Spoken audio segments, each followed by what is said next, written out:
tal amigos? Bienvenidos a un nuevo programa de Dilo al Mundo, en el que vamos a considerar una historia del Antiguo Testamento, justamente cuando el pueblo de Israel estaba por entrar a la tierra prometida. ¿Qué sucedió en aquel momento y qué aplicación tiene para nuestros días esa historia? La historia de Josué. El tema de hoy se titula El levantamiento de Miguel en la historia de Josué. Para eso me acompaña Loreto Martínez. Muy bienvenida. Muchas gracias y también le damos la bienvenida a cada una de las personas que están acompañándonos a través de las redes sociales y recordarles que ustedes también pueden ver este programa a través de Telegram. Buscan Dilo al Mundo en Telegram y ahí van a poder encontrarlo. Bien, muchas gracias Loreto. Bueno, tenemos una imagen de fondo aquí en nuestra televisión que quizás alguien pueda decir, bueno, pero qué raro, ¿no? Un soldado armado. En el ¿Qué tiene que ver desierto. esto con las cosas de Dios? Bueno, tratemos de verlo espiritualmente, ¿no? Porque tenemos aquí en esta imagen, y lo explico como para que pueda quedar en nuestra mente, un sol que se está poniendo y un soldado armado, listo para la guerra, ¿no? La Biblia nos dice algo que nosotros estábamos compartiendo justamente en la conclusión del programa anterior, un pasaje muy importante, que se encuentra en Efesios 6. Dice, por lo demás, hermanos míos, fortaleceos en el Señor y en el poder de su fuerza. Vestíos de toda la armadura de Dios para que podáis estar firmes contra las acechanzas del diablo. Porque no tenemos lucha contra carne y sangre, sino contra principados, contra potestades, contra gobernadores de las tinieblas de este siglo, contra huestes espirituales de la maldad en regiones celestes. Por tanto, tomad toda la armadura de Dios, para que podáis resistir en el día malo, y habiendo acabado todo, estar firmes. Y bueno, y aquí tenemos un poquito la explicación entonces de esa imagen que nosotros compartíamos recién. Se nos insta a tomar toda la armadura de Dios. ¿Para qué? Para que podamos resistir en el día malo. Y habiendo acabado todo, estad firmes. Entonces, mi pregunta es, ¿será que estaremos haciendo caso a este pasaje? ¿Estaremos tomando toda esa armadura necesaria para poder resistir en tiempos de conflicto, en tiempos de guerra? Bueno, ¿en qué consiste esta armadura? Dice, estad pues firmes, ceñidos vuestros lomos con la verdad y vestidos con la coraza de justicia. En el tiempo del fin vamos a necesitar tener firmeza en nuestras convicciones y en nuestras decisiones. ¿Y qué necesitamos para eso? Verdad en nuestra boca y justicia en nuestro corazón. Algo que a mí me llama la atención de este versículo de, ceñidos vuestros lomos con la verdad, y está hablando de tiempos difíciles, ¿no? Y por ejemplo en Apocalipsis, cuando habla de los 144,000, dice que en su lengua no hubo mentira, o sea, andaban en la verdad. Entonces, realmente tiene relación con el pueblo de Dios en el día final, en los días postreros. Amén. Dice, calzado los pies con el apresto del Evangelio de la Paz. Si está citando Apocalipsis, podemos decir que los 144,000 también tienen el Evangelio eterno para predicarlo a todas las naciones. Sí. Sobre todo, versículo 16, tomad el escudo de la fe, con que podáis apagar todos los dardos de fuego del maligno. Fíjate que también se dice de la iglesia de los últimos días, la iglesia fiel, son los que guardan los mandamientos de Dios y que tienen la fe de Jesús.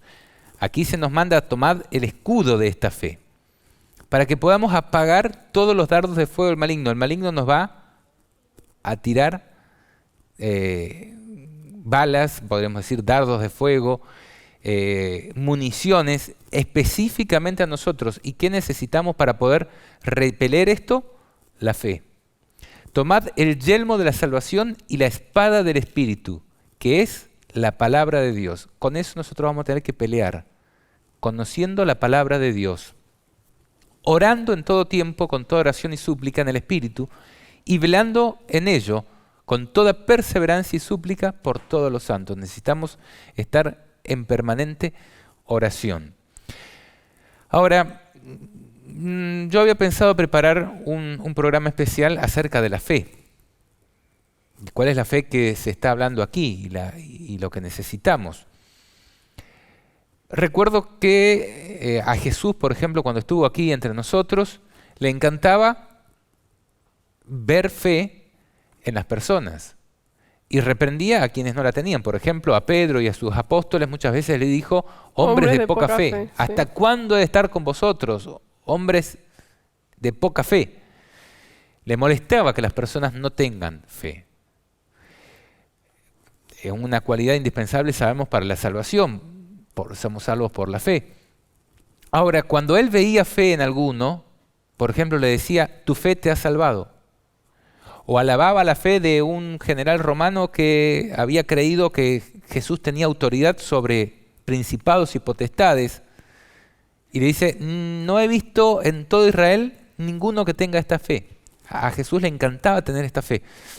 Y fíjate fe, ¿no? Que en una historia de que se había presentado un caso de una persona poseída por demonios, que se los traen a los discípulos y no pueden expulsarlo.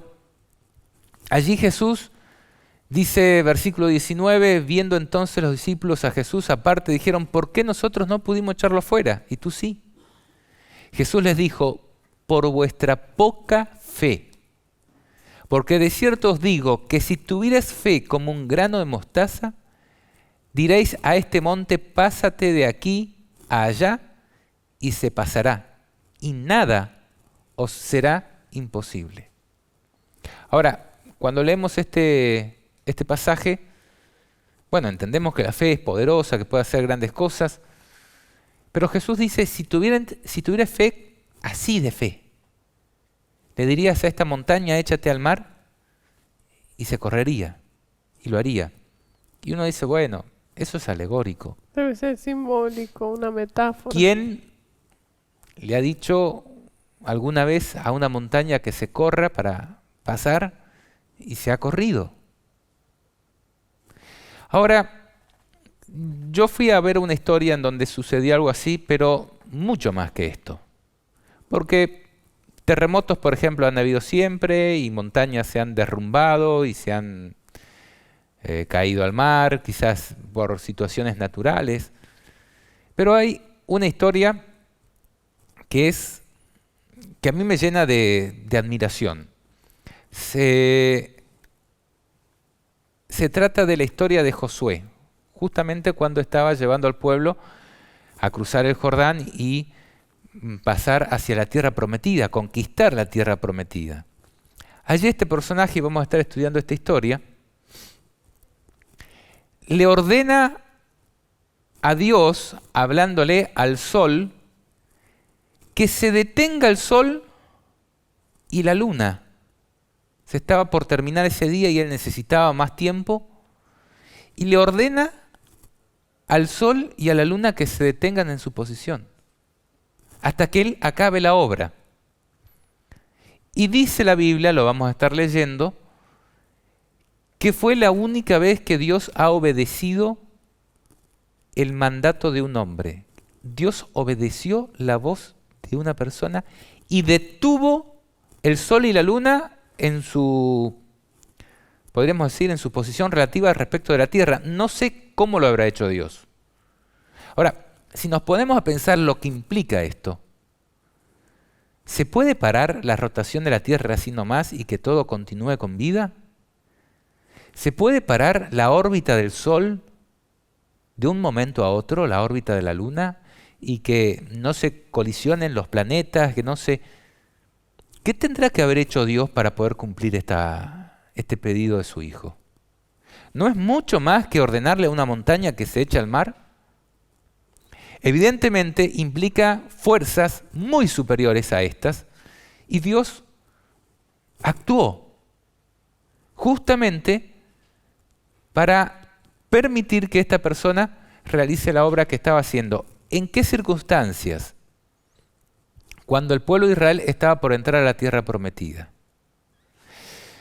Esta historia, vamos a ver, tiene mucho para enseñarnos, y más allá de la historia de fe y todo lo que vamos a poder aprender acerca de ello, mm, a mí me hizo ver de que tenemos mucho para aprender y muchas conclusiones que sacar en cuanto a aplicaciones presentes de aquella historia pasada. Veamos. Josué 1. Vamos a ir repasando algunos pasajes clave. Aconteció después de la muerte de Moisés, siervo de Jehová, que Jehová habló a Josué, hijo de Nun, servidor de Moisés, diciendo: Mi siervo Moisés ha muerto. Ahora pues levántate y pasa este Jordán, tú y todo este pueblo, a la tierra que yo les doy a los hijos de Israel. Yo os he entregado, como lo había dicho a Moisés, todo lugar que pisare la planta de vuestro pie, desde el desierto y el Líbano hasta el gran río Éufrates, toda la tierra de los heteos hasta el gran mar donde se pone el sol, será vuestro territorio. Nadie te podrá hacer frente en todos los días de tu vida. Qué promesa, ¿no? Está llamando a una persona para que sea el general de su pueblo, de su ejército, y le dice: nadie te podrá hacer frente en todos los días de tu vida. Como estuve con Moisés, estaré contigo, no te dejaré ni te desampararé. Ahora hay una orden muy especial. Esfuérzate y sé valiente, porque tú repartirás a este pueblo por heredad la tierra de la cual juré a sus padres que les daría a ellos. ¿Qué pensaríamos si Dios se nos presenta y nos dice, por ejemplo,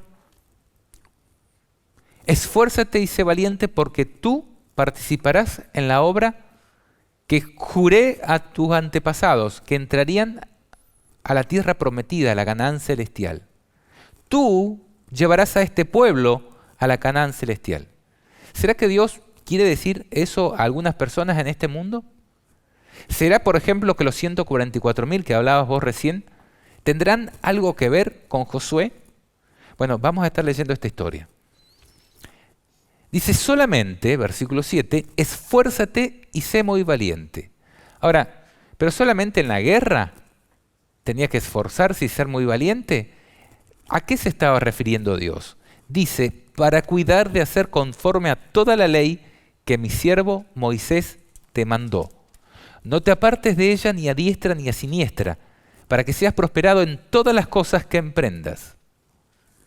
Nunca se apartará de tu boca este libro de la ley, sino que de día y de noche meditarás en él, para que guardes y hagas conforme a todo lo que en él está escrito, porque entonces harás prosperar tu camino y todo te saldrá bien. ¿Dónde tenía que radicar el esfuerzo y la valentía de Josué? Y guardar las cosas que ¿En había. agarrar la espada e ir a luchar? No. Dios le dice, tú esfuérzate en cumplir la ley que yo te he dado a través de mi siervo Moisés. Si haces eso, todo te irá bien. ¿Será que, por ejemplo, los 144.000 tienen esa misma orden de esforzarse y ser valientes en cumplir la ley de Dios? ¿Que ellos pueden llegar a la perfección en el cumplimiento de la ley de Dios? Esa es la orden, esfuérzate y sé muy valiente para cuidar de hacer conforme a toda la ley que mi siervo Moisés te mandó. A mí algo que me gustaría recalcar de este versículo en específico es que en Deuteronomio 31, cuando a Josué se le pasa el mando, antes de la muerte de Moisés, Sí. que le dice Moisés que iba a dirigir él, Moisés dirigió algunas palabras a Israel. Y me gustaría leerlas, está en, Deuteronomio 31, vamos a leer del 1 al 6, dice, fue Moisés y le dirigió estas palabras a todo Israel, les dijo, ya tengo 120 años de edad y no puedo salir ni entrar.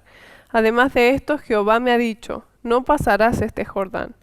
Jehová tu Dios, Él pasa delante de ti, destruirá estas naciones delante de ti y las heredarás. Josué será el que pasará delante de ti, como Jehová ha dicho.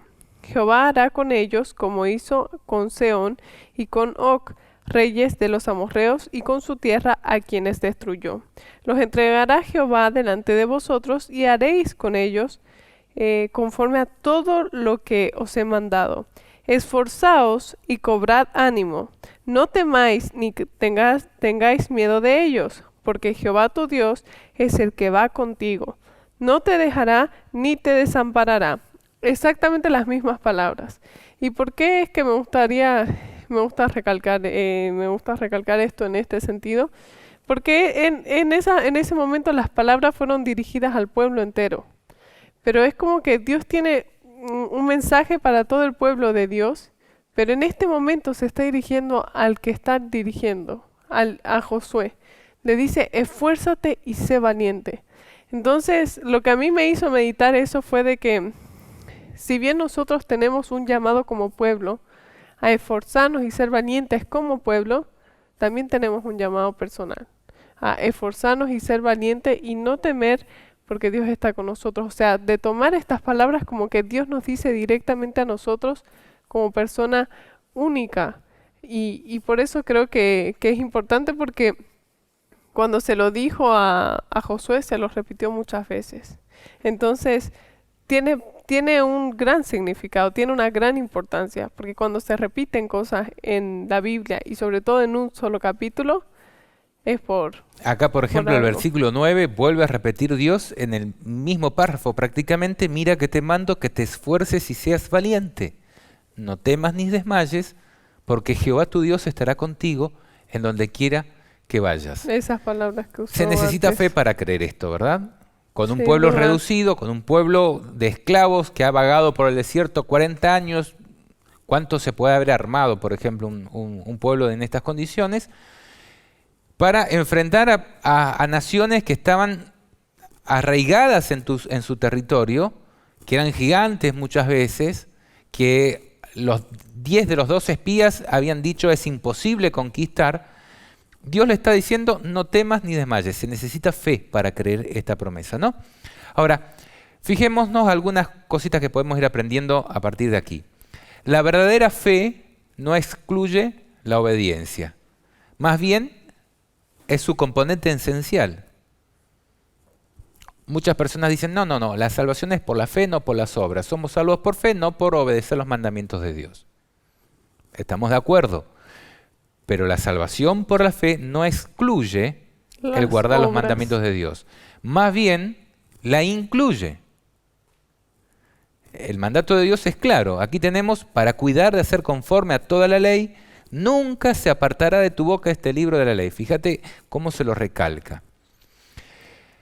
Esto, por ejemplo, nosotros podemos ver que en Lucas 10, cuando Jesús manda a sus discípulos a realizar la obra de predicación, ya no es una tarea de conquista en lucha armada, sino es una lucha espiritual, podríamos decir, que los manda a los 70 de dos en dos. Dice, he aquí yo os envío como cordero en medio de lobos. Era una situación espiritual parecida. Veamos lo que dice Lucas 10:18. Y les dijo, yo veía a Satanás caer del cielo como un rayo. He aquí os doy potestad de hollar serpientes y escorpiones y sobre toda fuerza del enemigo, y nada os dañará. Estamos en situaciones difíciles en estos días. El círculo que tenemos de actuación, de libertad, cada vez se va cerrando más.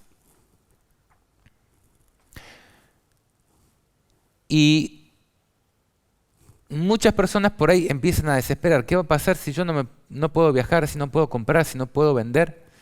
Y ahí es donde empieza a venir la duda, la falta de fe, podríamos decir. Pero aquí Jesús está diciéndoles a su ejército, yo les doy potestad de hollar serpientes y escorpiones, es decir, de pisotear al diablo. Y sobre toda fuerza del enemigo, dice, y nada os dañará. Porque Jehová va a estar peleando por nosotros. Volvamos a la historia de Josué. Vamos a ir viendo paralelismos entre esta historia y nuestros días. Pasamos al capítulo 3. Dice, y Josué dijo a los hijos de Israel, acercaos y escuchad las palabras que Jehová vuestro Dios. Y añadió Josué, en esto conoceréis que el Dios viviente está en medio de vosotros, y que Él echará de delante de vosotros al cananeo, al eteo, al heveo, al fereceo, al gergeseo, al amorreo y al jebuseo.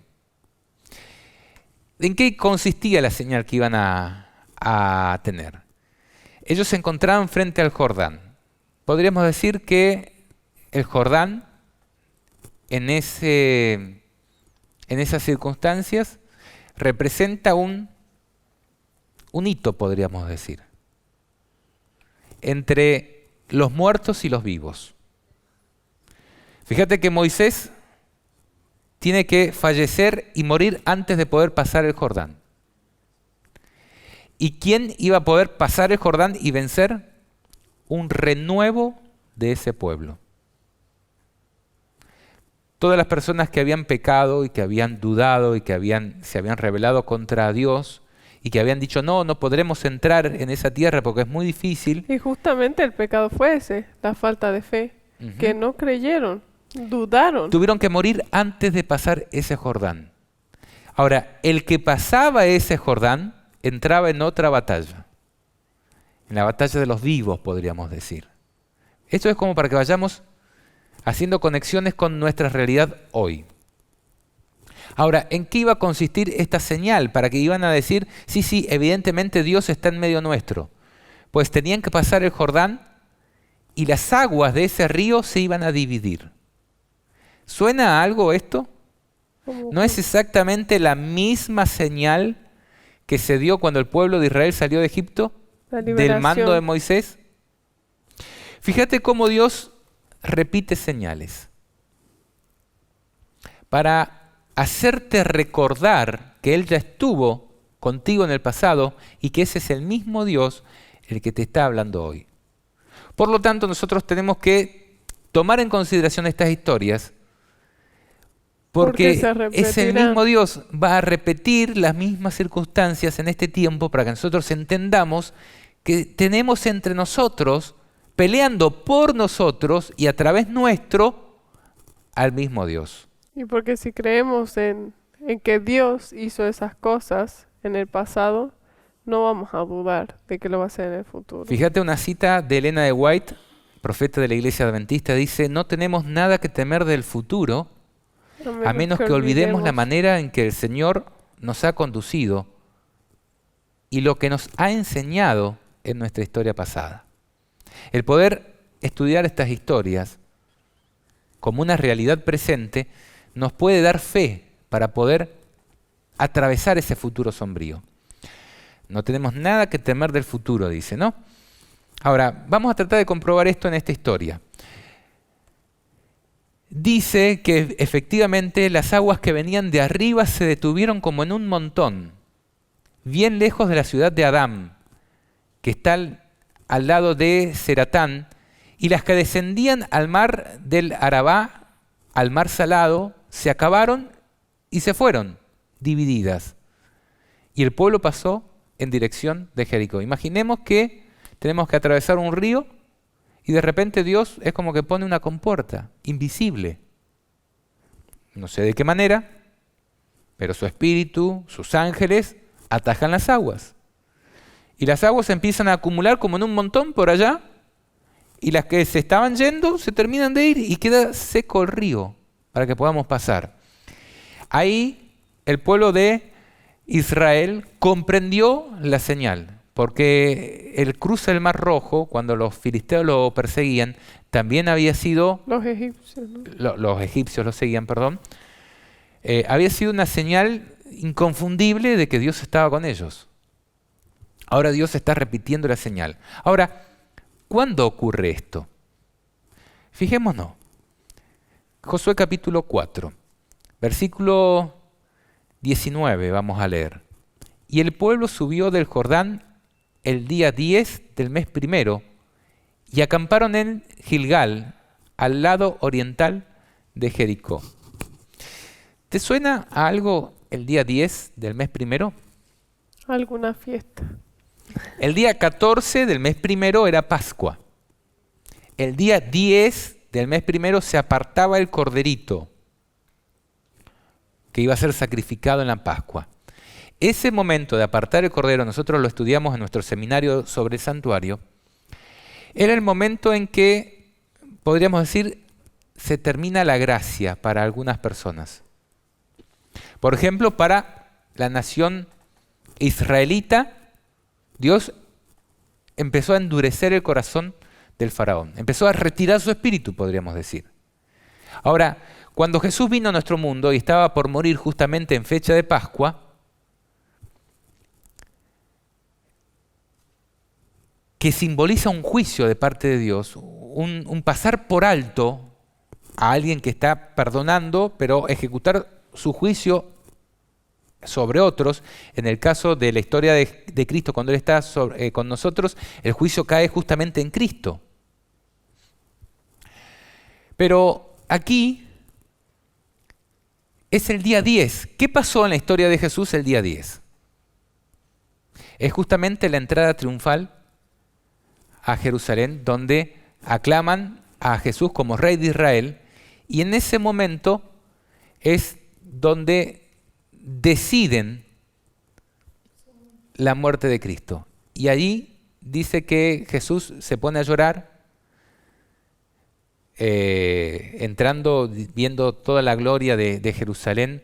Todo el pueblo estaba exaltante de júbilo, hosana al Rey que viene, y él se pone a llorar porque sabía que cuando las horas de ese día, ese crepúsculo, completaran, bajar el sol, se terminaba el tiempo de gracia para esa nación, como nación. Eso lo dice, por ejemplo, Elena de White también, ¿no? En este caso, se estaba también llegando a un tiempo donde Dios iba a actuar. Pascua justamente implica un Dios que sale en acción. Aquí tenemos el calendario hebreo, tenemos los meses del calendario hebreo. Nisan es el primer mes del calendario religioso, podríamos decir, que corresponde a marzo-abril de nuestro calendario gregoriano, podríamos decir, ¿no? El 14 de este primer mes es donde estaba Pascua, el día 10 es donde se apartaba ese corderito. Ahora, esto de un juicio de Dios en fecha de Pascua sucedió con el pueblo egipcio. Y Dios pasó por alto a quienes tenían la señal del cordero, la señal de la sangre del cordero. Vamos a ver qué va a ocurrir aquí también. Y ocurre en la crucifixión de Cristo, donde Él pasa por alto a las personas por las cuales estaba muriendo Cristo, pero la ira de Dios se derrama sobre Cristo.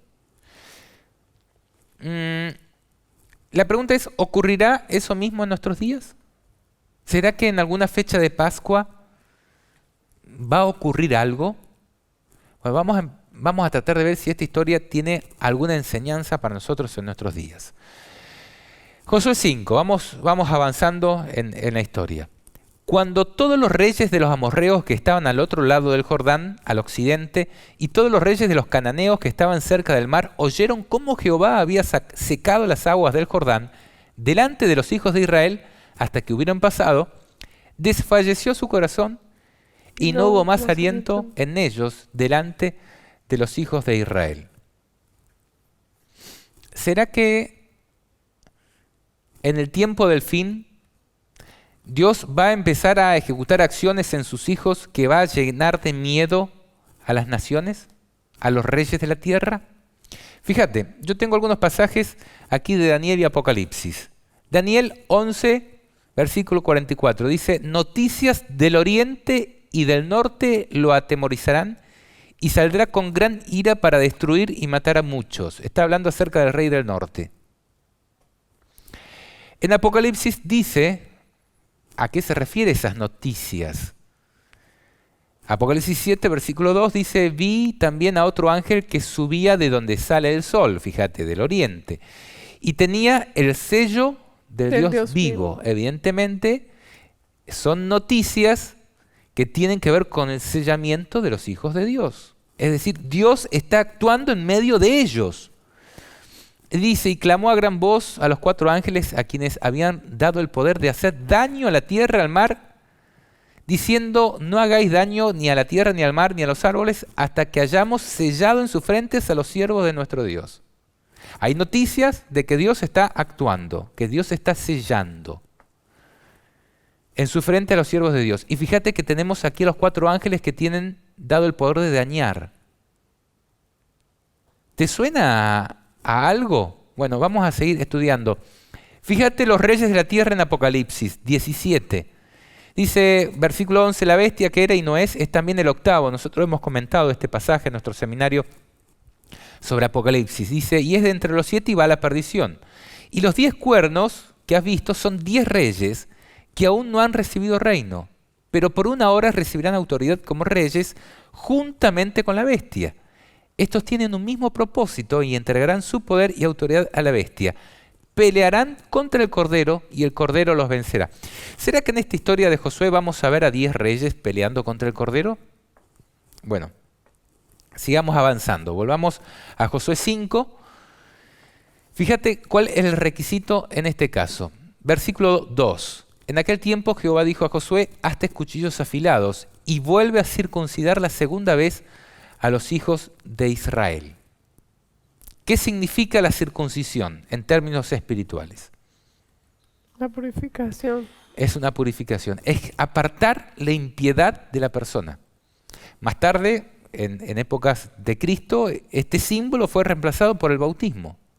Morir a la vieja vida y nacer a una nueva vida en Cristo. Es morir al pecado.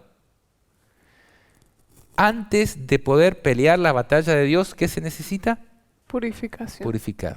Si nosotros leemos todo el contexto, dice que esto fue necesario, ¿por qué? Porque todo el pueblo, antes de salir de Egipto, también tuvo que circuncidarse. Justamente en los días previos a la Pascua, a la liberación. Porque para que Dios pueda pasar por alto por ellos y no castigarlos, tienen que haber apartado la impiedad de ellos. Y la circuncisión, ¿no?, es ese símbolo justamente. Entonces tenemos al Cordero y tenemos la purificación. ¿Será que en el santuario nosotros también tenemos estos símbolos del Cordero que es entregado y la purificación antes de poder entrar al lugar santo? Bueno, nosotros lo vimos justamente en nuestro seminario sobre el santuario. Pero fíjate que si volvemos a Apocalipsis 7, haciendo este paralelismo, dice que, versículo 9, hay una gran multitud, la cual nadie puede contar, de todas las naciones, tribus, pueblos y lenguas, que estaban delante del trono y en la presencia del Cordero, vestidos de ropas blancas y con palmas en las manos. Esta vestidura de ropas blancas ya simboliza la pureza. Y clamaban a gran voz diciendo, la salvación pertenece a nuestro Dios que está sentado en el trono y al Cordero. Justamente están siguiendo a este general, al Cordero. Pasemos versículo 14. Yo dije, Señor, tú lo sabes en cuanto a la pregunta, ¿quiénes son y dónde han venido? Y él me dijo, estos son los que han salido de la gran tribulación y han lavado sus ropas y las han emblanquecido en la sangre del Cordero. Nosotros tenemos la historia de Josué, un pueblo que está por entrar a una gran tribulación, una gran pelea, una gran batalla. Pero primero tienen que purificarse. Acá, Apocalipsis 7, es justamente el sellamiento.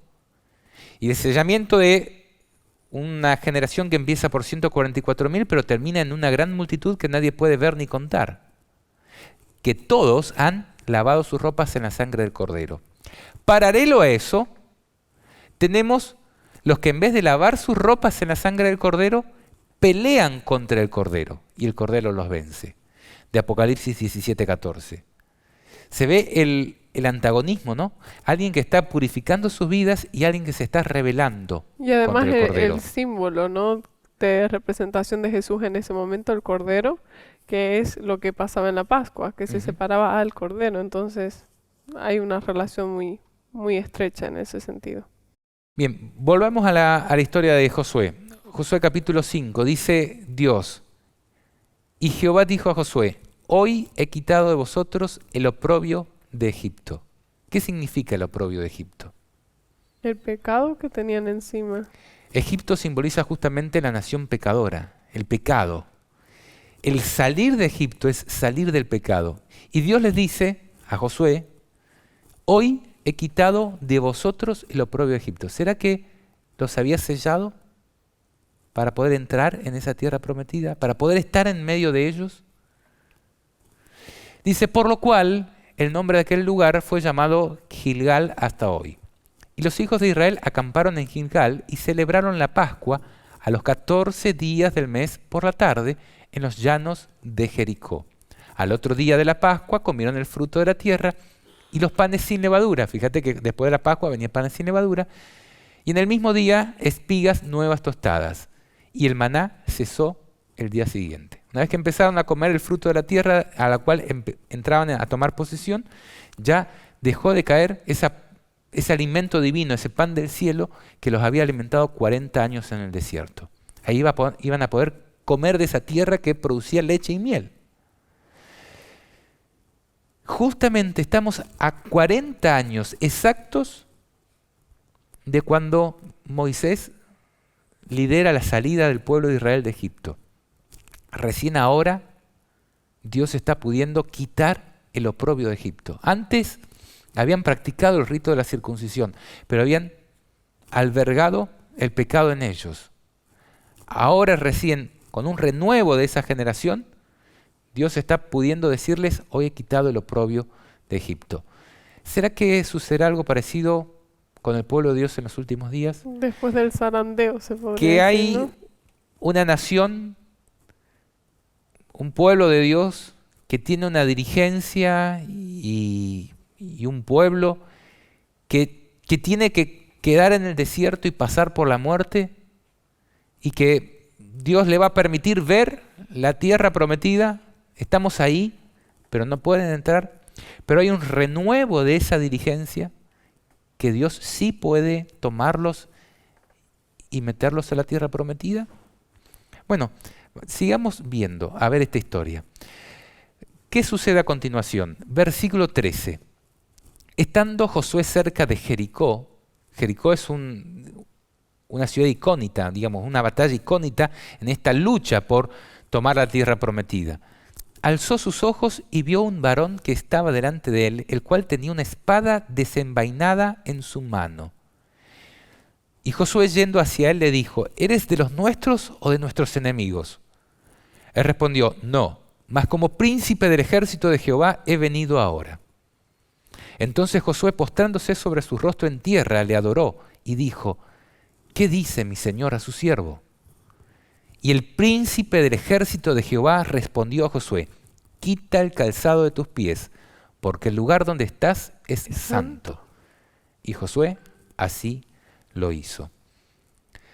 Fíjate que nosotros decíamos que para poder entrar al santuario era necesario primero tener en cuenta el cordero,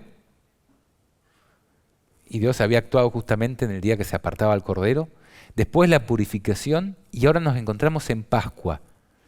Nosotros decíamos que Pascua es un día donde Dios ejecuta juicios sobre los paganos, podríamos decir, y pasa por alto a su pueblo, al pueblo que les reconoce.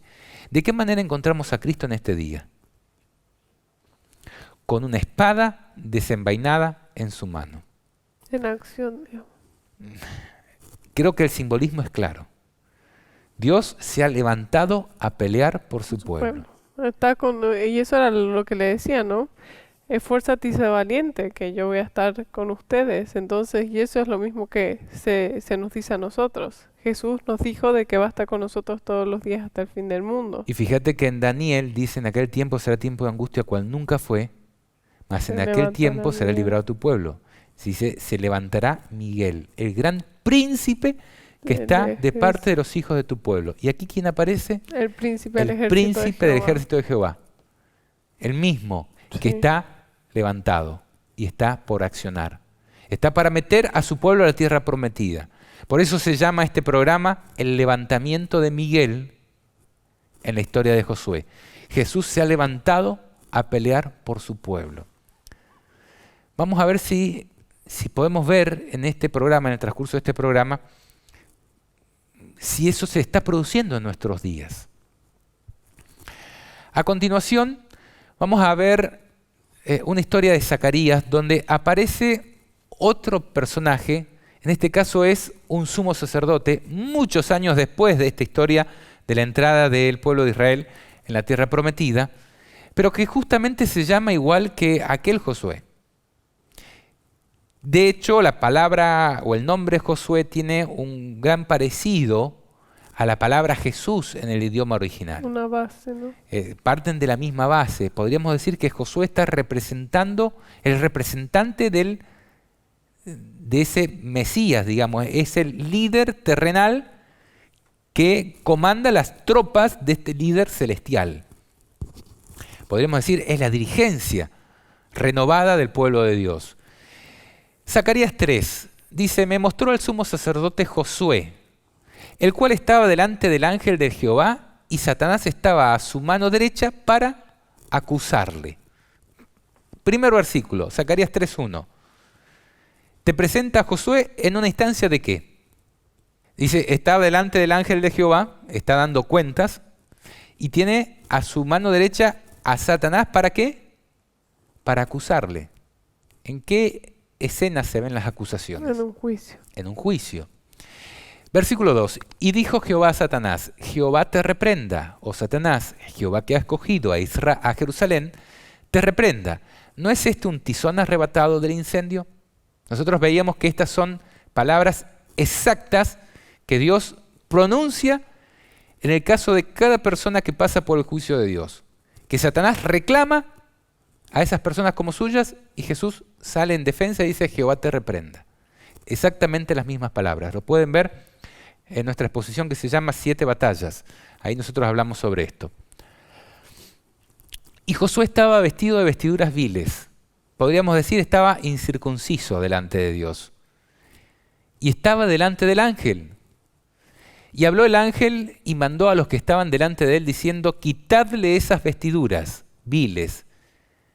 Y a él le dijo, mira que he quitado de ti tu pecado y te he hecho vestir de ropas de gala. Te he circuncidado, podríamos decir, apartado el oprobio de Egipto. Después dijo, pongan mitra limpia sobre su cabeza. Y pusieron una mitra limpia sobre su cabeza y le vistieron las ropas. Y el ángel de Jehová estaba en pie. Dios estaba justificando a esta persona. Y el ángel de Jehová amonestó a Josué diciendo, así dice Jehová de los ejércitos, si anduvieres por mis caminos y si guardares mis ordenanzas, también tú gobernarás mi casa, también guardarás mis atrios, y entre estos que están aquí te daré lugar. ¿No es muy parecido a lo que le dice al Josué, sucesor de Moisés, podríamos decir?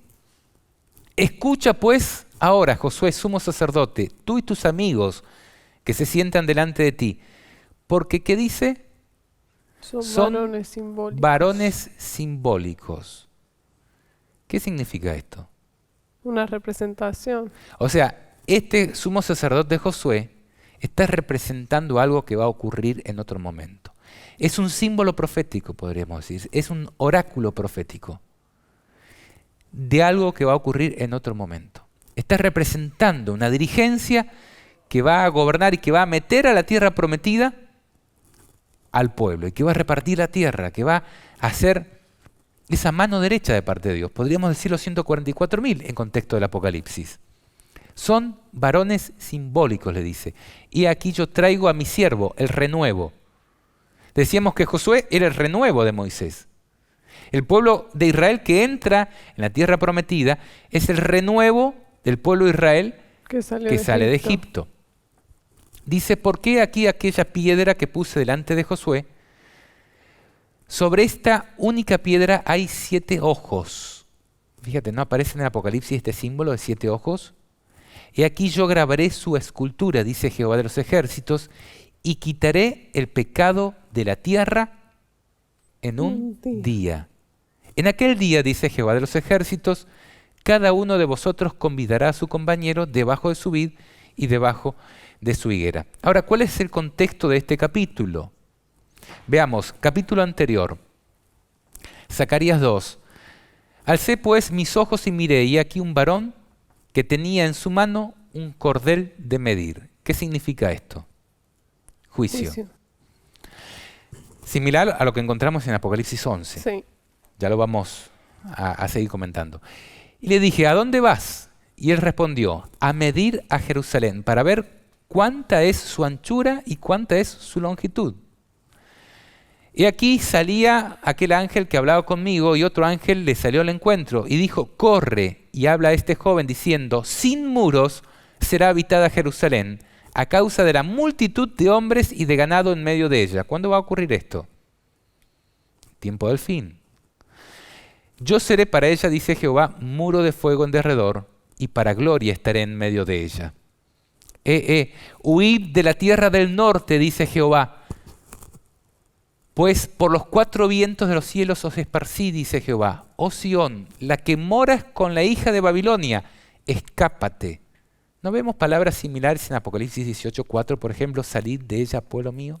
La que moras con la hija de Babilonia, con la que es muy similar a aquella Babilonia antigua. Versículo 8, porque así ha dicho Jehová de los ejércitos, tras la gloria me enviará él a las naciones que os despojaron, porque el que os toca, toca a la niña de su ojo. Porque aquí yo alzo mi mano sobre ellos. Un contexto similar. Dios empuñando Jesús, empuñando la espada. Y serán despojo a sus siervos, y sabréis que Jehová de los ejércitos me envió. Canta y alégrate, hija de Sión, porque aquí vengo y moraré en medio de ti, ha dicho Jehová. ¿No estaba sucediendo esto en los días de Josué, el sucesor de Moisés? ¿No estaba Dios morando en medio de ese pueblo para introducirlo a la tierra prometida? Y se unirán muchas naciones a Jehová en aquel día, y me serán por pueblo, y moraré en medio de ti, y entonces conocerás que Jehová de los ejércitos me ha enviado a ti. Y Jehová poseerá a Judá su heredad en la tierra santa, y escogerá aún a Jerusalén. Y fíjate, este versículo 13 me parece que es fundamental. Calle toda carne delante de Jehová, porque Él se ha levantado de su santa morada. ¿No es el mismo contexto de Daniel 12? ¿No es el mismo contexto de Josué, el que estamos viendo, de que Él se levanta a morar en medio de su pueblo? Primero lo limpia, lo sella, y después sale a luchar. Ahora, tengamos en cuenta un detalle. Muchas naciones se unirán a Jehová aquel día. ¿Será que esto sucedió en los días de Josué? Continuemos con la historia. Antes de continuar la historia, vamos al contexto de Zacarías, el siguiente capítulo. Zacarías 4. Volvió el ángel que hablaba conmigo, me despertó como un hombre que es despertado de su sueño y me dijo, ¿qué ves? Y respondí, he mirado y aquí un candelabro todo de oro, como con un depósito encima y 7 lámparas encima del candelabro y 7 tubos de lámparas que están encima de él. Contexto del santuario, un candelabro. También aparece en Apocalipsis. Y junto a él 2 olivos. ¿No es lo mismo que aparece en Apocalipsis 11? Fíjate, dice, no con ejército ni con fuerza, sino con mi espíritu, ha dicho Jehová de los ejércitos. Esta es la forma en que se va a pelear la gran batalla en el tiempo del fin. Vamos a leer los resaltados. Dice, estos 7 son los ojos de Jehová que recorren toda la tierra. Versículo 14, él dijo, estos son los 2 ungidos que están delante del Señor de toda la tierra. Yo encuentro un contexto muy similar al que podemos ver, por ejemplo, en Apocalipsis 11. Entonces me fue dado una caña semejante a una vara de medir, y se me dijo, levántate y mide el templo de Dios y el altar y a los que adoran en él. Pero el patio que está fuera del templo déjalo aparte y no lo midas, porque ha sido entregado a los gentiles. Ellos hollarán la ciudad santa 42 meses. Y aquí aparecen los 2 testigos, que son los 2 olivos, los 2 candeleros. Estos tienen poder para cerrar el cielo. Fíjate que estamos en el mismo contexto. 2 testigos con gran poder para hacer grandes señales, pero no con ejército ni con fuerza, sino con el Espíritu de Dios. En el contexto del juicio, yo entiendo sobre los vivos. Fíjate, una caña semejante a una vara de medir, que va a medir el templo de Dios, el altar, y a los que adoran en él. Los que están adorando son los que se encuentran vivos, no pueden adorar los muertos. Volvamos entonces ahora a la historia de Josué. Vamos viendo el paralelismo que existe, ¿no?, entre la historia de Josué y el tiempo del fin. Josué capítulo 6. Si tenés algún comentario me vas interrumpiendo. Ahora Jericó estaba cerrada, bien cerrada a causa de los hijos de Israel. Nadie entraba ni salía. ¿Te suena? Cerramiento de las ciudades a causa de los hijos de Dios, para que nadie entre ni salga. Mas Jehová dijo a Josué: mira, yo he entregado en tu mano a Jericó y a su rey, con sus varones de guerra. Rodearéis pues la ciudad, todos los hombres de guerra, yendo alrededor de la ciudad una vez, y esto haréis durante 6 días. Y 7 sacerdotes llevarán 7 bocinas de cuernos de carneros delante del arca. Y al 7º día daréis 7 vueltas a la ciudad, y los sacerdotes tocarán las bocinas. ¿Te suena algo? 7 días que se iban a tocar 7 bocinas. En realidad eran cuernos de carnero, el mismo instrumento que se utiliza en el Apocalipsis para las 7 trompetas. Los 7 sofar, podríamos decir, los 7 cuernos de carnero, en este caso las 7 bocinas que se tocaban en esta ocasión, podrían tener un paralelismo con las 7 trompetas. Algo que le está anunciando durante 7 tiempos a esa nación que va a ser destruida, que tiene una sentencia de parte de Dios. Dios es misericordioso y avisa. Ahora fíjate, dentro de esos 7, el 7º, en vez de rodear una vuelta tocando las bocinas, eran 7. Y ese mismo día se iba a producir la destrucción de Jericó. Fíjate, vamos a leer. Y cuando toquen prolongadamente el cuerno de carnero, así que oigáis el sonido de la bocina, todo el pueblo gritará a gran voz, y el muro de la ciudad caerá. Entonces subirá el pueblo, cada uno hacia adelante. Llamando pues Josué, hijo de Nun, a los sacerdotes, les dijo: llevad el arca del pacto. ¿Qué contiene el arca del pacto? La ley. La ley va por delante y se va anunciando permanentemente con los toques de bocina, ¿no? Y 7 sacerdotes lleven bocinas de cuerno de carnero delante del arca de Jehová. Y dijo al pueblo: pasad y rodead la ciudad, y los que están armados pasarán delante del arca de Jehová. Ahí tenemos nosotros una ilustración, ¿no? ¿De qué manera se podría conquistar a una ciudad amurallada, fortificada como Jericó, llena de ejércitos, con bocinas? Es una guerra espiritual, no con ejército ni con fuerza, sino con mi espíritu. Ahora, en ese contexto, nosotros vemos la misericordia de Dios. Fíjate, versículo 9. Y los hombres armados iban delante de los sacerdotes que tocaban las bocinas, y la retaguardia iba tras el arca, mientras las bocinas sonaban continuamente.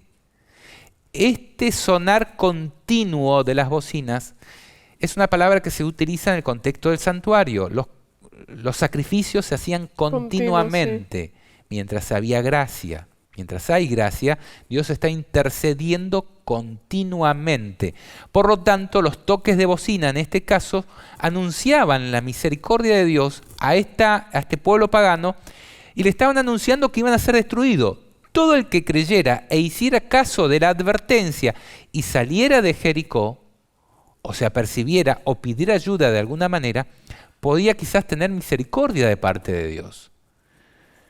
Esa nación todavía tenía tiempo de arrepentirse, de entregarse, de rendirse.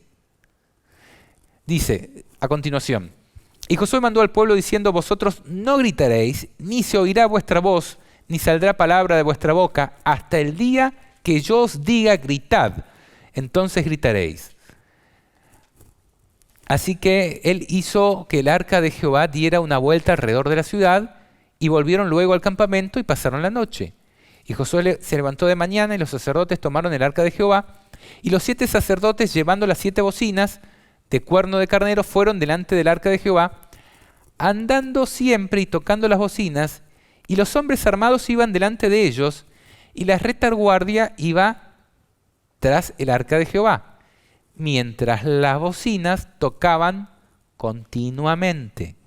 Así dieron otra vuelta a la ciudad el 2º día y volvieron al campamento, y de esta manera hicieron durante 6 días. Podríamos decir, los primeros 6 días son el tiempo que esa ciudad tiene para arrepentirse. En el contexto del Apocalipsis lo podríamos asemejar a las primeras 6 trompetas. Durante ese plazo, la gracia existe, pero ya en la sexta se está acabando y en la séptima no hay oportunidad. Viene la ira de Dios.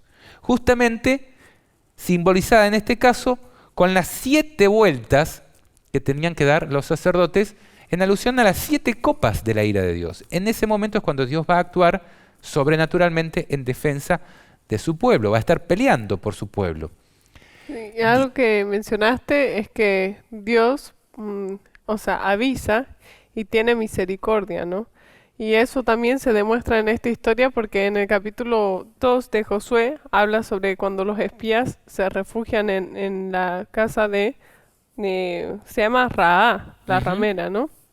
Entonces, Dios Se le promete misericordia. Sí, y ella pidió que puedan proteger a sus padres, a sus hermanos. Entonces, Dios, y ellos le dijeron, sí, bueno, refúgialos todos aquí. Y en la imagen que habías mostrado de Jericó, hay justamente el símbolo que le dieron, ¿no? Tenían que mostrar un cordel rojo, ¿no? Sí. Entonces, eso también es interesante de cuando, por ejemplo, cuando pasó la muerte en los hijos de Israel, en todo Egipto, y las personas que estaban pintadas sus puertas Aún con egipcios.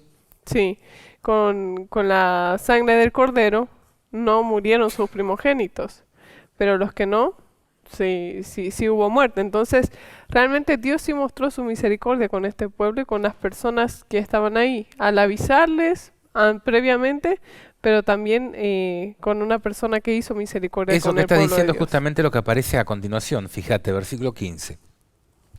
Al séptimo día se levantaron al despuntar el alba y dieron vuelta a la ciudad de la misma manera 7 veces. Solamente este día dieron vuelta alrededor de ella 7 veces. Y cuando los sacerdotes tocaron las bocinas la 7ª vez, Josué dijo al pueblo: gritad, porque Jehová os ha entregado la ciudad. Y será la ciudad anatema a Jehová, quiere decir abominación, con todas las cosas que están en ella. Solamente Rahab la ramera vivirá, con todos los que estén en casa con ella, por cuanto escondió a los mensajeros que enviamos. Y ahí siguen unas advertencias que le dice que no tienen que tocar nada, no tienen que agarrar para ellos nada de esa ciudad porque es abominación. Dice, yo estoy peleando por ustedes, esta no es una guerra que ustedes están peleando, no tienen que llevarse nada de esta ciudad, van a ser abominación. ¿Será que eso simboliza que no nos podemos llevar nada de Babilonia? ¿Que no podemos tocar nada de Babilonia en este tiempo? ¿Que no podemos codiciar nada que haya en Babilonia? ¿Que nos tenemos que salir de ella completamente? ¿Tenemos que apartarnos y no tocar lo inmundo? Bueno, Rahab la ramera y todos los familiares que ella convocó, los que creyeron en la palabra de esta ex ramera, podremos decir, convertida en este caso, su familia, su padre, su madre, sus hermanos y todos los parientes que creyeron que el pueblo de Dios iba a vencer y que se refugiaron en esta casa fueron salvos. El resto no quedó ninguno con vida. Fíjate que hay oportunidad para los que están en Babilonia, pero que creen en la palabra de Dios y que dan asilo, podríamos decir, dan refugio. Serán, en el contexto de Daniel, esto me llama la atención y lo estoy recordando en este momento, quizás lo vamos a ver más adelante, dice, serán ayudados de pequeño socorro. Los hijos de Dios en el contexto del tiempo del fin. ¿No es esta la ilustración? Sí, y es interesante además de que ella lo que le dijo a los mensajeros cuando fueron a su casa, dijo, nosotros hemos escuchado lo que Dios hace con ustedes, cómo Dios los protege. Entonces, van a haber personas en el temor de Dios fin. estaba cayendo sobre todas esas personas. Sí. Y los que quisieron, se salvaron. Sí, y van a haber personas que van a ver los milagros y las cosas que suceden con los hijos de Dios y van a decir, nosotros sabemos lo que Dios hace con ustedes. Y ellos decían, y el pueblo está temeroso, sabemos que vienen por nosotros. Entonces, El contexto de los dos testigos de Apocalipsis 11, ¿no? Las grandes señales que hacen estas personas. Dios está con ellos. sí, Bueno, ¿cómo continúa esta historia? Veamos, Josué capítulo 9. Dice, cuando oyeron estas cosas todos los reyes que estaban a este lado del Jordán, así en las montañas como en los llanos, y en toda la costa del mar grande delante del Líbano, los heteos, amorreos, cananeos, fereceos, heveos y jebuseos, se concertaron para pelear contra Josué e Israel. ¿No es más o menos parecido a lo que encontrábamos recién en Apocalipsis 17? 10 reyes que se están poniendo de acuerdo para pelear contra el Cordero. Las noticias del Oriente los llenan de temor y ellos se unen, se ponen de acuerdo, quizás naciones que antes se peleaban, se ponen de acuerdo para pelear contra el Cordero y contra el pueblo del Cordero. Ahora fíjate, hay una excepción. Mas los moradores de Gabaón, cuando oyeron lo que Josué había hecho a Jericó y a Ai, usaron de astucia, pues fueron y se fingieron embajadores y tomaron sacos viejos sobre sus asnos y cueros viejos de vino, rotos y remendados, y zapatos viejos y recocidos en sus pies, con vestidos viejos sobre sí, y todo el pan que traían para el camino era seco y mohoso. Y vinieron a Josué al campamento de Gilgal, y le dijeron a él y a los de Israel, nosotros venimos de tierra muy lejana, haced pues ahora alianza con nosotros.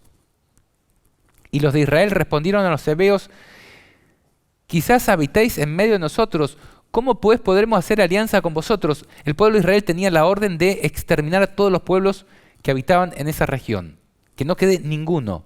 Entonces le dicen, ¿cómo podemos creer que no son de acá y que están, como dice, tratando de engañarnos? Bueno, el resultado es que ellos no consultan a Dios y terminan creyéndole a estas personas y firman alianza con ellos. ¿Qué sucede en ese caso? Aquí tenemos una ilustración de las personas, ¿no?, que se presentan así ante ellos. Dice Josué 9:22. Dice que Josué, cuando se da cuenta del engaño, dice, llamándolo Josué, les habló diciendo, ¿por qué nos habéis engañado? Diciendo, habitamos muy lejos de vosotros, siendo así que moráis en medio de nosotros. Ahora malditos pues sois, le dice Josué, y no dejará de haber entre vosotros siervos, y quien corte leña y saque agua para la casa de mi Dios. Y ellos respondieron a Josué y dijeron, como fue dado a entender a tus siervos que Jehová tu Dios había mandado a Moisés, su siervo, que os había de dar toda la tierra, que había de destruir a todos los moradores de la tierra delante de vosotros, por esto temimos en gran manera por nuestras vidas a causa de vosotros, e hicimos esto. Ellos creyeron esa palabra. Dijeron, bueno, Dios les ha dado la tierra, nosotros creemos que Dios está con ellos. Temieron en gran manera y usaron del pecado, la astucia, el engaño para salvar sus vidas. Dice, ahora pues, henos aquí en tu mano. Lo que te pareciere bueno y recto hacer de nosotros, hazlo. Y él hizo así con ellos, pues los libró de la mano de los hijos de Israel y no los mataron.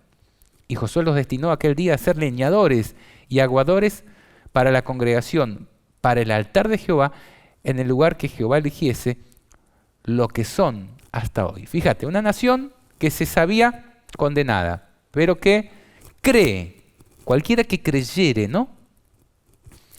Usan métodos que no son propios, el engaño y la astucia, y de esa manera logran la misericordia, el salvar sus vidas, pero como creyeron a ese Dios y se sometieron a ese Dios y a ese pueblo y dicen, lo que quieras haz con nosotros, no plantearon resistencia, les fue perdonada la vida y fueron tomados como siervos.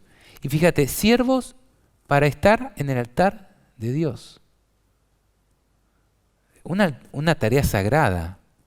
Sí, cortar leña, tarea de esclavos, podríamos decir, pero esclavos para Dios. ¿Será que en el tiempo del fin nosotros vamos a tener naciones paganas que se van a someter a Dios y van a ser tenidas por dignas delante de Dios? Fíjate, contexto. Este contexto que acabamos nosotros de ver, Daniel 11, el contexto de lo que nosotros veníamos viendo, ¿no?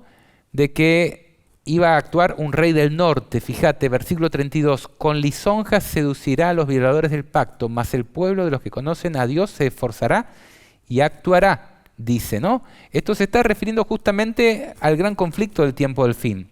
Los sabios del pueblo instruirán a muchos y por algunos días caerán a espada y a fuego y en cautividad y despojo.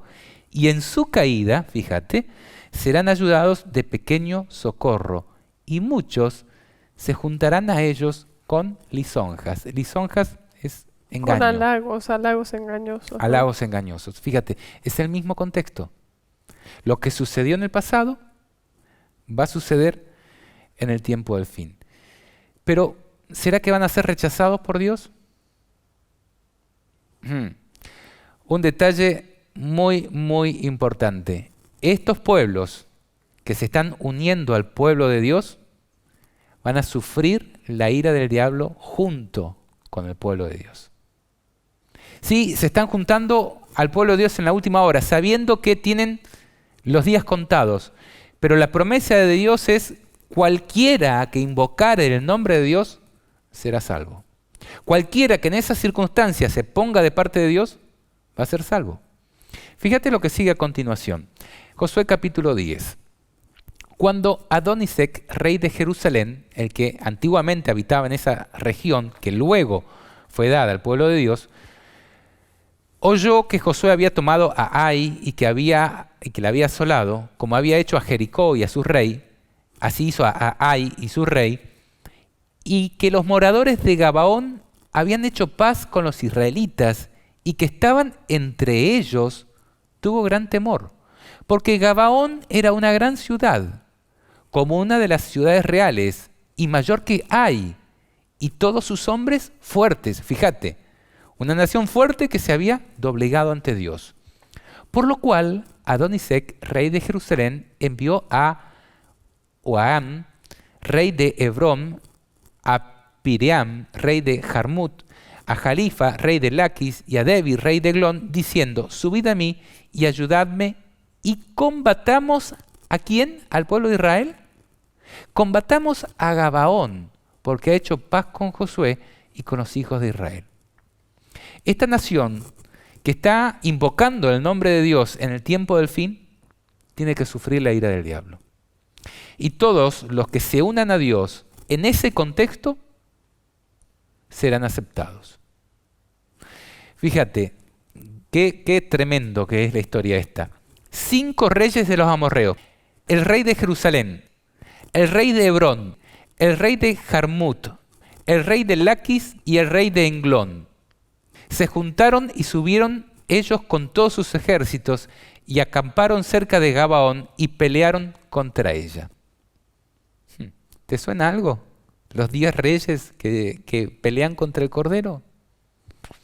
Entonces los moradores de Gabaón enviaron a decir a Josué al campamento en Gilgal: no niegues ayuda a tus siervos, sube prontamente a nosotros para defendernos y ayudarnos, porque todos los reyes de los amorreos que habitan en las montañas se han unido contra nosotros. Y subió Josué de Gilgal, y él y todo el pueblo de guerra con él, y dice que los auxilia.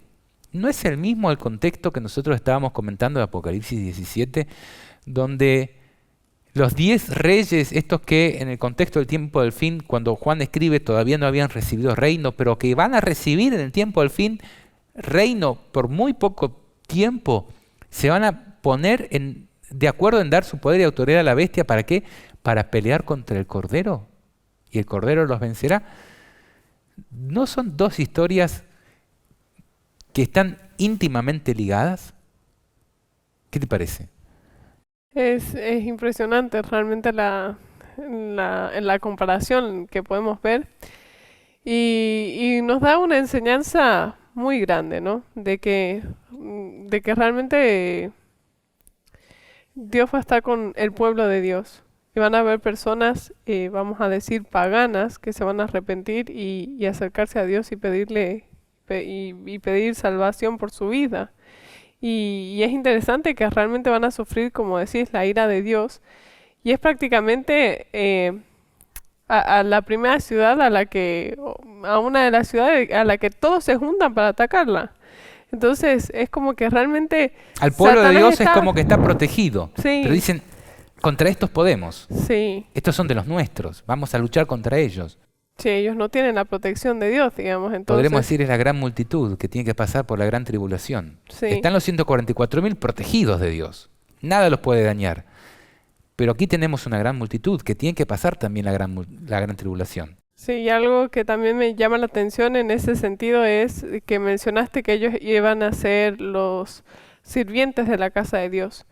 Y Ujú. bueno, en primeros escritos de Elena G. de White, ahí habla sobre que las personas más pecadoras, a las que Dios perdonó más, van a ser las que van a estar más cerca de Dios, ¿no? Porque van a ser como que también la demostración al mundo y también obviamente a todo el universo que está viendo este conflicto, de que cuando nosotros pedimos la ayuda de Dios y pedimos que el Espíritu Santo muera en nosotros y nos transforme, realmente podemos cambiar y formar parte del pueblo de Dios, formar parte de sus escogidos, formar parte de aquellos a quien Dios protege. Entonces, y es como que un gran testimonio, es un testimonio muy fuerte. Y en este caso, al ser una ciudad que estaba en medio de otras ciudades que van primero a atacarlas, que están pidiendo ayuda y perdón a Dios y salvación Se por sus están vidas. poniendo de parte de su pueblo en el contexto donde todo el resto se está uniendo en contra. Sí, Y ellos creen en la palabra de Dios, creen a Dios y se unen a su pueblo. Aunque tienen pecado en medio de ellos, aunque utilizan métodos que por ahí, o sea, no son correctos, pero como han creído en el nombre de Dios, Dios los termina aceptando como sus siervos. Fíjate que van a servir al altar de Dios. Esta gran multitud que nosotros veíamos en Apocalipsis 7, justamente tiene las mismas características de los 144.000. Y van a tener el nombre nuevo dado por Dios y el nombre de Dios en sus frentes. Y van a servir en la ciudad de Dios, entiendo yo, al igual que los 144.000 que van a ser la esposa del Cordero, y podemos decir. seguramente esas personas van a ser las que puedan dar una mayor testificación. Porque digamos, si uno nosotros nos dedicamos a predicar y a hablar de las cosas de Dios, pero hay personas, digamos, en el mundo que no han conocido a Dios todavía, que tienen una vida común en el mundo. Cuando aceptan a Cristo, son un testimonio poderoso para su alrededor. Es como que tienen una mayor influencia porque es su círculo. Son Ujú. las personas que los conocen desde siempre. Y en este caso pasa con esa ciudad. Son ciudades que están cercanas, son vecinas, se conocen desde Fíjate, siempre. pasó con la ramera de Jericó, con toda su familia y con este pueblo. Cualquiera que invoque el nombre del Señor será salvo. El Sí. que crea, fíjate cómo la fe está en medio de esta historia. Bueno, lo que sigue a continuación es justamente la gran batalla que da contexto a lo que yo le comentaba en el inicio, donde el sol se detiene. Dice Josué 10, versículo 8, y Jehová dijo a Josué, no tengas temor de ellos, porque yo los he entregado en tu mano, y ninguno de ellos prevalecerá delante de ti. Nadie te podrá hacer frente, en otras palabras. Y Josué vino a ellos de repente, y habiendo subido toda la noche desde Gilgal, y Jehová los llenó de consternación delante de Israel, y los hirió con gran mortandad en Gabaón. Fíjate, en la tierra que ellos querían atacar, ahí los atacó. Y los siguió por el camino que sube a Bet Jorón, y los hirió hasta Aseca y Maceda. Y mientras iban huyendo de los israelitas a la bajada de Bet Horón, Jehová arrojó desde el cielo grandes piedras sobre ellos hasta Aseca, y murieron. Y fueron más los que murieron por las piedras de granizo que los hijos de Israel mataron a espada. ¿Te suena algo piedras de granizo? Apocalipsis. En el contexto de las plagas, la última plaga, la séptima plaga, justamente es piedra de granizo que mata y que es una de las armas de Dios para el día final. A continuación dice, entonces Josué habló ¿a quién? A Jehová, el día en que Jehová entregó al amorreo delante de los hijos de Israel. Y dijo en presencia de los israelitas, fíjate, el líder le está hablando a Dios en presencia de todo el pueblo. ¿Qué habrá dicho? Sol, detente en Gabaón y tú luna en el valle de Ajalón. ¿Te animarías a decir algo así? En presencia de todo el pueblo, hablarle a Dios y ordenarle que detenga el sol y la luna. Dice, versículo 13, y el sol se detuvo y la luna se paró, hasta que la gente se hubo vengado de sus enemigos. ¿No está escrito en el libro de Jacer? Y el sol se paró en medio del cielo y no se apresuró a ponerse casi un día entero que se paró. Y no hubo día como aquel, ni antes ni después de él, habiendo atendido Jehová a la voz de un hombre, porque Jehová peleaba por Israel. Fíjate el escudo de la fe que decía, ¿no? ¿Será que es un arma con que podemos pelear? Dice, Jehová peleaba por Israel. Contexto. Señales en el sol y en la luna. ¿Será que en el contexto del tiempo del fin, en medio de las plagas de la ira, también va a haber señales en el sol, en la luna y en las estrellas? Grandes señales que Dios va a utilizar y que va a defender a sus hijos en ese momento. ¿Será que encontramos nosotros a Jesús en el contexto de Apocalipsis peleando por su pueblo? Se me viene, por ejemplo, a mí las escenas de Apocalipsis 10. Jesús rugiendo como león.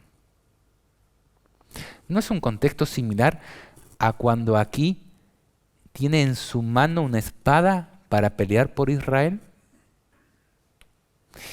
Yo veo muchas coincidencias, Aquí, demasiadas coincidencias, ya te paso. ¿Serán casuales o causales? Por ejemplo, 10 reyes contra el Cordero y su pueblo. Piedras del cielo que combaten y que dan la victoria a su pueblo. Señales en el sol, en la luna y en las estrellas, podríamos decir también, ¿no? ¿No es demasiada coincidencia? ¿No es demasiada coincidencia de que Dios se haya levantado de su morada? ¿Que esté peleando por su pueblo? Así como dice, en aquel tiempo se levantará Miguel. Evidentemente no es el único tiempo en que se levantó Miguel. Dios ha combatido por su pueblo muchas veces, pero en el tiempo del fin lo volverá a hacer. Y esta historia nos apunta y nos alumbra aquella. Y todo lo que vamos a poder hacer si tenemos la fe de Josué. y yo creo que yo creo que Miguel se va a levantar de una manera mucho más fuerte en el tiempo del fin, porque es cuando Satanás va a desprender toda su ira. O sea, dice que cayó con grande ira porque sabe que le queda poco tiempo. Entonces, si la manifestación satánica va a ser la mayor de todas, porque es su última jugada, porque es su última oportunidad para hacer perder a toda la cantidad de personas, porque está perdido, no va a ganar, y es una batalla perdida. Y realmente Dios necesita manifestarse de la misma manera, y va a manifestarse de la misma manera. Y si nosotros meditamos en esta historia, realmente tenemos que llenarnos de fe, llenarnos de valentía, de valor, y creer en esas palabras de esforzarnos y ser valientes. ¿En qué? En cumplir todas las ordenanzas de Dios. Esforzarnos y ser valientes en andar en el camino del Señor. O sea, realmente es un llamado importante de atención para nosotros. Porque yo creo que nosotros ahora que estamos viviendo momentos de dificultad, muchas veces tenemos miedo todavía. Tenés que tomar el escudo de la fe. Tenés que vestirte de esa armadura. Sí, ¿y qué decía del escudo de la fe? Para poder hacerle frente a los dardos que van a recibir de Satanás. Porque realmente estamos rodeados de cosas que están atacándonos constantemente. Y ahora están ya sin freno, o sea, ya están sin filtro, vamos a decir. Entonces, realmente Dios tiene que hacer una gran obra en nuestra vida. Y nosotros tenemos una gran obra que hacer, creyéndole, creyendo en su palabra y estudiando estas historias, porque si uno lee estas historias y las cree, y cree que Dios hizo eso por un hombre, por un pueblo, ¿cuánta confianza vamos a tener en ese Dios? Si ¿Cuánto crees nos que va a tenés el llenar mismo de- Dios que actuaba en aquel momento, Sí. ¿no? Que no es que Dios cambió y que ahora ya... No, es el mismo. Y va a hacer cosas más grandes por su pueblo en este último tiempo. Entonces, llenémonos de valor, que es tiempo de actuar. Y si realmente nos llenamos de valor y nos esforzamos por hacer todo lo que está de nuestro alcance para salvar a otras personas, para que otras personas más se conozcan a Dios, para que otras personas más puedan tener la oportunidad de entregar sus vidas y realmente Dios va a poder dar mucho y hacer mucho a través de nosotros. Bueno, vamos a hacer un pequeño repaso ahora de todo lo que hemos visto en este programa. Aquí tenemos la historia de un pueblo que ha vagado 40 años en el desierto por su rebeldía. Dios podría haberlos introducido antes en la tierra prometida, pero no lo ha hecho a causa de su rebeldía y va a introducir en la tierra prometida un renuevo, tanto desde el dirigente, Moisés, como el pueblo. Fíjate que Josué y Caleb son las únicas dos personas que de ese pueblo que sale de Egipto entran en la tierra prometida. Y entran a causa de su fidelidad y su valentía. Todo el resto perece en el desierto. ¿Será que como pueblo de Dios en la actualidad hemos estado viviendo un periodo de vagar en el desierto? Donde Dios ha tenido que hacernos esperar y muchas generaciones han quedado en el camino, han tenido que pasar por la muerte porque no fueron dignas, no creyeron, no fueron fieles. Y que Dios se ha propuesto meter un renuevo de ese pueblo en la tierra prometida. Renovar esa dirigencia e introducirla en el tiempo del levantamiento de Miguel, como ocurre en esta historia. ¿Cuándo? Fecha relacionada con la Pascua. Se produce el pasar el Jordán. Ese hito yo lo veo como muy significativo en la historia del pueblo de Israel, el entrar en la tierra prometida. No es que ya la conquistaron, no es que ya están en posesión de ella, no es que están en paz comiendo leche y miel, pero es un punto de inflexión. A partir de aquí ya no hay vuelta atrás. Pasaste el Jordán, ahora te viene la guerra. La guerra de los vivos, la guerra de los muertos quedó atrás. Josué, en el contexto de esta historia y en el contexto de lo que nosotros vimos en Zacarías, es alguien que está atravesando un juicio. Pascua simboliza justamente eso, cuando Dios sale a cumplir una sentencia, un juicio. Pasa por alto al justo o al que se aferra al cordero, podríamos decir, que es justificado, y castiga al pueblo impío, pagano, pecador, podríamos decir. Me llama mucho la atención ese pasar el Jordán, ese punto de inflexión. Sucede en el día 10, cuando se apartaba el cordero y podríamos decir, se acababa el tiempo de gracia, en un sentido, podríamos decir. Todavía Dios estaba otorgando gracia a los gabaonitas, por ejemplo, ¿no? Pero muchas naciones colmaron la medida y había una sentencia. ¿Será que Apocalipsis 17, por ejemplo, donde nosotros vemos este acuerdo de los 10 reyes que se ponen de acuerdo con la bestia para luchar contra el cordero, estamos en el mismo contexto? ¿Será que ese arrancar de Apocalipsis 17:1 que dice uno de los 7 ángeles que tenía las 7 copas de la ira vino a mostrarme la sentencia contra la gran ramera? ¿Será que encontramos un paralelismo? Dice Romanos 10, así que la fe es por el oír y el oír por la palabra de Dios. Es que no han oído, dice. Este oír implica obediencia. La fe de Josué fue por haber oído la palabra de Dios en obediencia. Hay muchos que hoy oyen la palabra de Dios, pero en desobediencia. Esa clase de fe no sirve. Si nosotros queremos vestirnos de toda la armadura del cristiano, tenemos que tener la clase de fe que oye para obediencia y no en desobediencia. Bueno, estamos llegando al final de este programa. Loreto, tus conclusiones, no sé si hay algún mensaje para compartir. Benjamín Valencia dice, hermana Loreto, ¿las trompetas con sus respectivas plagas han caído o están cayendo o ya cayeron? ¿Qué posición tienen de este tema? Estamos viendo señales en el clima y en el medio ambiente estamos viendo. Eso es lo que anuncian las trompetas, destrucción. Ahora, el contexto del sellamiento es detengan los vientos. Están por producirse, pero Dios dice detengan hasta que hayamos sellado.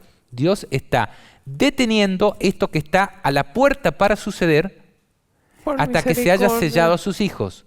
Cuando haya sellado a sus hijos va a empezar a liberar y todas estas trompetas van a tener un cumplimiento mucho más categórico en nuestro tiempo. Pero estamos viendo esos vientos escapados, podríamos decir, que muestran las señales de que los vientos están contenidos. Pero cuando se desaten serán terribles. Tremendo programa. Bueno, Willy López nos dice, hermano Noé, gracias porque Dios te utiliza grandemente. Y bueno, ha sido un hermano que ha comentado durante el programa agradeciendo mucho. La gracia sea para Dios. Y sí, así es. Entonces, realmente, gracias a todos los que estuvieron acompañándonos, haciendo sus comentarios, sus opiniones. Creo que es un tema muy solemne. Creo que cuando me lo comentaba que estaba leyendo para estudiarlo, era como que lo que quería presentar en realidad era la armadura de Dios, pero luego fue estudiando y leyendo cosas y diciendo, wow, hay tanto que está sucediendo y hay tantas cosas que se están abriendo a nuestros ojos y yo creo que para mi conclusión voy a decir que tengamos los ojos bien abiertos, porque realmente están pasando cosas muy interesantes, muy solemnes, muy intensas. Y es en nuestros días, yo creo que vamos a ver a Jesús volver. No sabemos cuándo exactamente, pero estamos viendo que realmente estamos muy cerca de la venida del Señor.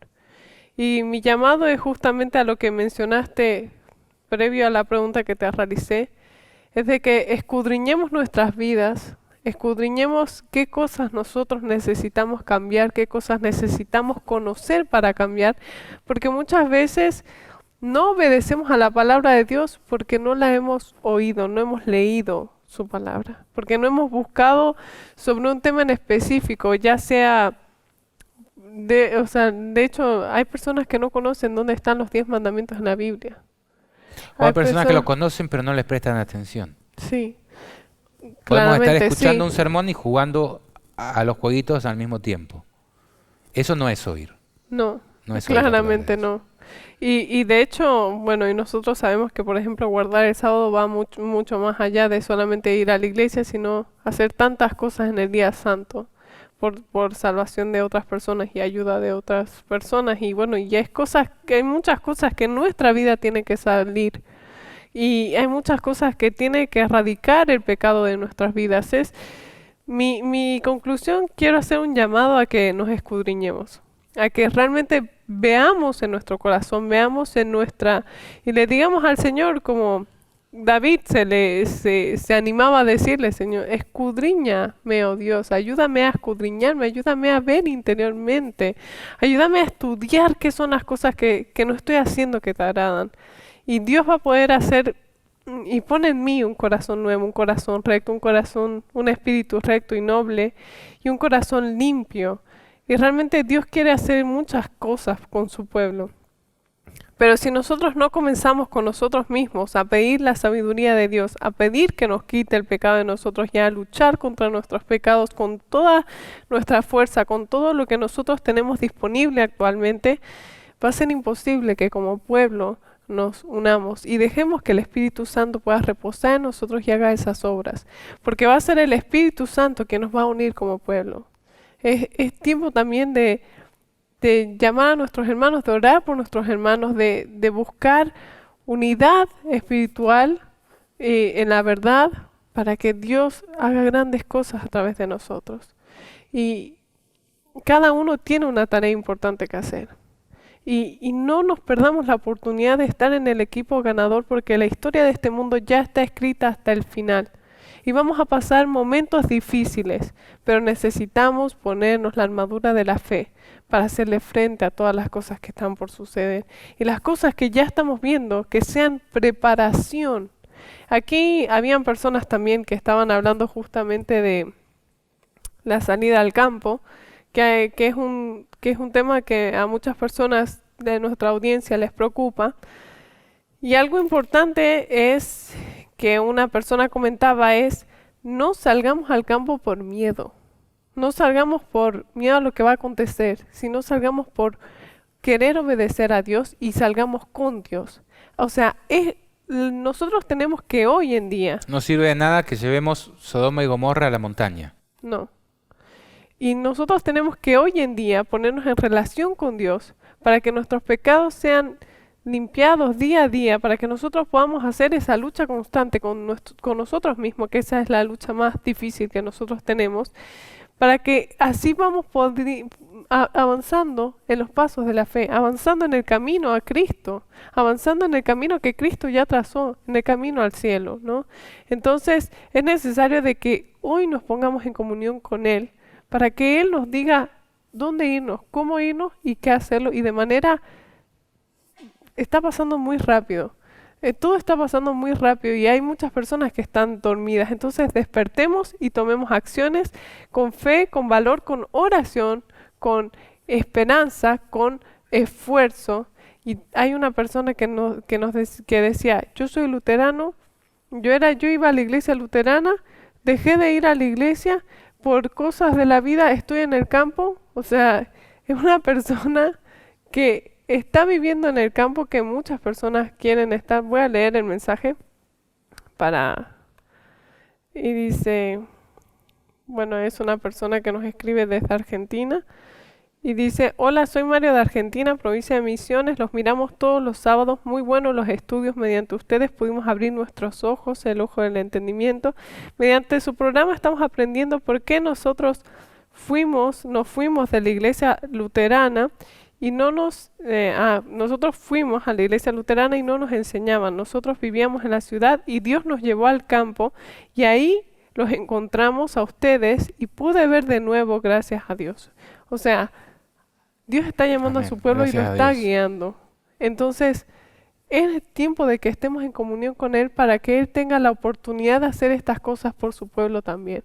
Y está llamando a sus hijos en cualquier denominación que se encuentren y nos está uniendo con su espíritu y su verdad. Entonces, aferrémonos a la Biblia y aferrémonos a Dios. Amén. Muchas gracias, Loreto. Muchas gracias a todos los que participaron a través de sus comentarios y habernos acompañado en este programa. Yo quiero finalizar con el versículo que cité al comienzo. Tomad toda la armadura de Dios para que podáis resistir en el día malo y habiendo acabado todo, fin del mundo, estar firmes.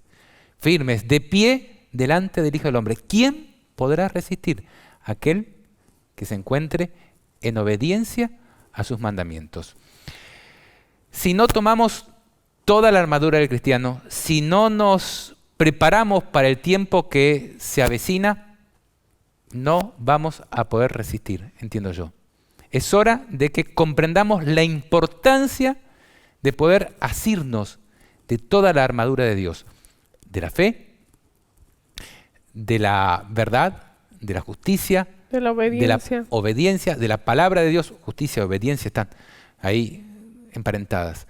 Entonces, evidentemente los tiempos, como decías vos, son rápidos. La oportunidad está pasando. Nos estamos preparando para los días malos, para estar firmes en el día malo, para poder ser parte del ejército de Dios en este tiempo. El sol se está poniendo. ¿Será que tendremos la fe de Josué para decir detente sol y detente luna hasta que hayamos completado la obra de Dios? ¿Será que les podremos pedir a Dios que detenga el tiempo antes de venir para acabar su obra aquí en esta tierra? Muchas veces nosotros decimos, ¿cuándo va a venir? ¿Cuándo va a venir? ¿Cuándo va a venir? Y no hacemos su obra. Josué le ordenó a Dios que detenga el sol y la luna, que detenga el tiempo hasta que él haya cumplido su obra aquí en esta tierra, hasta que haya peleado la batalla y la haya ganado. No por parte propia, por parte del gran príncipe que estaba de parte de los hijos de su y pueblo. por glorificar su nombre. ¿Será que nosotros estamos teniendo esa fe, que le estamos diciendo a Dios, Señor, detén el tiempo porque todavía tenemos cosas que hacer, tenemos que seguir venciendo al enemigo? Bueno, la oportunidad está pasando. ¿Y vos qué estás haciendo?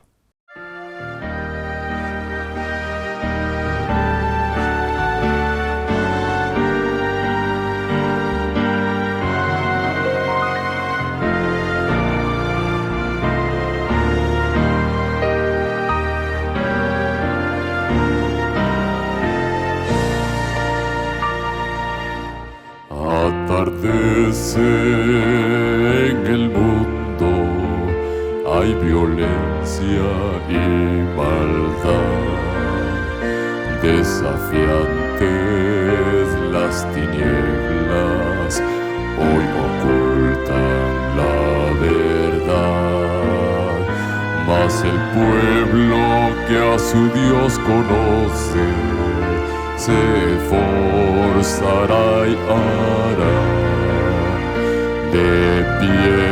De pie, oh pueblo, conoce a tu Dios.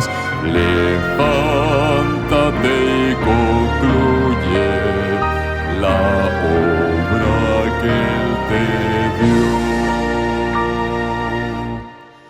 Atardece en el cielo, ya la gracia cesará. Lanza a Dios el desafío y en mi obra acabará. Mas el pueblo que a su Dios conoce, se esforzará y hará. De pie, oh pueblo, conoce a tu Dios. Levántate y concluye la obra que Él te dio.